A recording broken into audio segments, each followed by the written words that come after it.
पंचायतवासी कार्य आसुनी कल्याण मंडप लीज्रे दि जाइछि एक ठिका संस्था को वर्तमान विवाह व्रत और अन्यान्य उत्सव आयोजन करने को हेले मंडप और टेंट बाबद में बहुत टंका व्यय करने को पड़ुछि जहाँकि ग्रामांचल निरीह गरीब मानक पई कष्टकर हो पड़ुछि।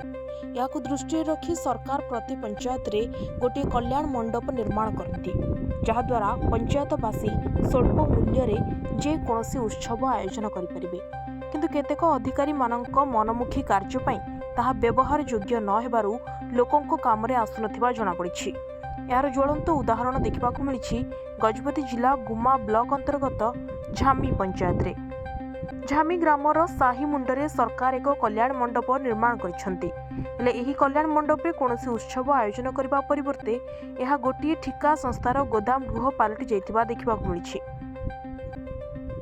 पंचायतवासी अधिक खर्चांत होई बाहरे टेंट लगाई विवाह व्रत और अन्यान्य उत्सव आयोजन करुवा बेले कहा स्वार्थरे रोड काम करुवा ठिका संस्था को कल्याण मंडप लीज रे दिया जाइछि एवं लोकंक अधिकार को बलपूर्वक छड़ाई नेला परि जणा पड़िछि।